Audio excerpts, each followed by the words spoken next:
Hello again, third graders. I am so excited. I even got the pretty copy of Charlotte's Web, and I get to read chapter 17 to you. So I look very forward to that. This chapter is called Uncle, and we've got our awesome Roman numerals here to show us chapter 17. Very fancy.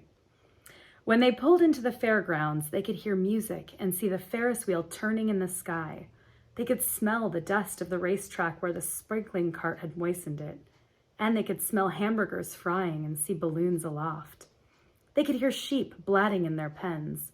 An enormous voice over the loudspeaker said, "Attention, please! Will the owner of a Pontiac car, license number H2439, please move your car away from the fireworks shed?" "Can I have some money?" asked Fern. "Can I too?" asked Avery. "I'm going to win a doll by spinning a wheel and it will stop at the right number," said Fern. "I'm going to steer a jet plane and make it bump into another one." "Can I have a balloon?" asked Fern. "Can I have a frozen custard and a cheeseburger and some raspberry soda pop?" asked Avery. "You children be quiet till we get the pig unloaded," said Miss Arable. Let's let the children go off by themselves," suggested Mr. Arable. "The fair only comes once a year." Mr. Arable gave Fern 2 quarters and 2 dimes. He gave Avery 5 dimes and 4 nickels. "Now run along," he said. "And remember, the money has to last all day. Don't spend it at the first few minutes. And be back here at the truck at noontime so we can all have lunch together. And don't eat a lot of stuff that's going to make you sick to your stomachs." "And if you go in those swings," said Mrs. Arable, "you hang on tight. You hang on very tight. Hear me?" "And don't get lost," said Mrs. Zuckerman. "And don't get dirty." "Don't get overheated," said their mother. "Watch out for pickpockets," cautioned their father. "And don't cross the racetrack when the horses are coming," cried Mrs. Zuckerman. The children grabbed each other by the hand and danced off in the direction of the merry-go-round, toward the wonderful music and the wonderful adventure and the wonderful excitement, into the wonderful midway where there would be no parents to guard them and guide them, and where they could be happy and free and do as they pleased. Mrs. Arable stood quietly and watched them go. Then she sighed. Then she blew her nose.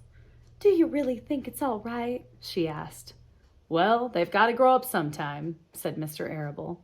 "And a fair is a good place to start, I guess." And there's our picture, just so you can imagine it. Very pretty.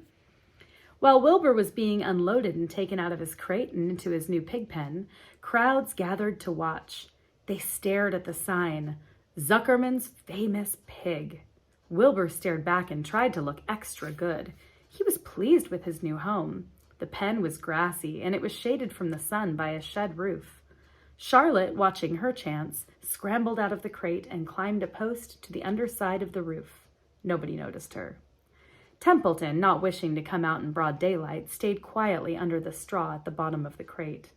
Mr. Zuckerman poured some skim milk into Wilbur's trough, pitched clean straw into his pen, and then he and Mrs. Zuckerman and the Arables walked away toward the cattle barn to look at purebred cows and to see the sights. Mr. Zuckerman particularly wanted to look at the tractors. Mrs. Zuckerman wanted to see a deep freeze. Lurvy wandered off by himself, hoping to meet friends and have some fun on the midway. As soon as the people were gone, Charlotte spoke to Wilbur. "It's a good thing you can't see what I see," she said. "What do you see?" asked Wilbur. "There's a pig in the next pen, and he's enormous. I'm afraid he's much bigger than you are." "Maybe he's older than I am and has had more time to grow," suggested Wilbur. Tears began to come to his eyes. "I'll drop down and have a closer look," Charlotte said. Then she crawled along a beam till she was directly over the next pen. She let herself down on a drag line until she hung in the air just in front of the big pig's snout. There she is. "May I have your name?" she asked politely. The pig stared at her. "No name," he said in a big, hearty voice. "Just call me Uncle." "Very well, Uncle," replied Charlotte. "What is the date of your birth? Are you a spring pig?" Sure, I'm a spring pig, replied Uncle. What did you think I was? A spring chicken? Ha! Ha! That's a good one, eh, sister? Mildly funny, said Charlotte. I've heard funnier ones, though. Glad to have met you, and now I must be going. She ascended slowly and returned to Wilbur's pen. He claims he's a spring pig, reported Charlotte, and perhaps he is.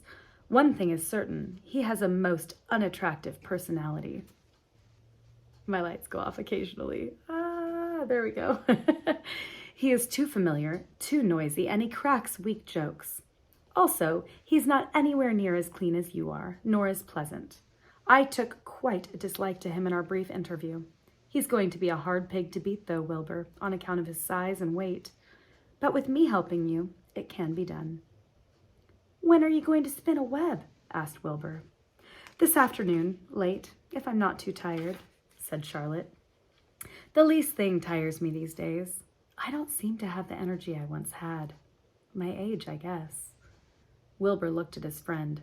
She looked rather swollen, and she seemed listless. I'm awfully sorry to hear that you're feeling poorly, Charlotte, he said. Perhaps if you spin a web and catch a couple of flies, you'll feel better. Perhaps, she said wearily. But I feel like the end of a long day. Clinging upside down to the ceiling, she settled down for a nap, leaving Wilbur very much worried. All morning, people wandered past Wilbur's pen. Dozens and dozens of strangers stopped to stare at him and to admire his silky white coat, his curly tail, his kind and radiant expression. Then they would move on to the next pen where the bigger pig lay. Wilbur heard several people make favorable remarks about Uncle's great size. He couldn't help overhearing these remarks, and he couldn't help worrying. And now, with Charlotte not feeling well, he thought, oh dear. All morning, Templeton slept quietly under the straw. The day grew fiercely hot. At noon, the Zuckermans and the Arables returned to the pig pen. Then, a few minutes later, Fern and Avery showed up. Fern had a monkey doll in her arms and was eating Cracker Jack. Avery had a balloon tied to his ear and was chewing a candy apple. The children were hot and dirty. Isn't it hot? Said Mrs. Zuckerman. It's terribly hot, said Mrs. Arable, fanning herself with an advertisement of a deep freeze. One by one, they climbed into the truck and opened lunch boxes. The sun beat down on everything. Nobody seemed hungry. When are the judges going to decide about Wilbur? Asked Mrs. Zuckerman. Not till tomorrow, said Mr. Zuckerman. Lurvy appeared carrying an Indian blanket that he had won. That's just what we need, said Avery, a blanket. Of course it is, replied Lurvy, and he spread the blanket across the sideboards of the truck so that it was like a little tent. The children sat in the shade under the blanket and felt better. After lunch, they stretched out and fell asleep.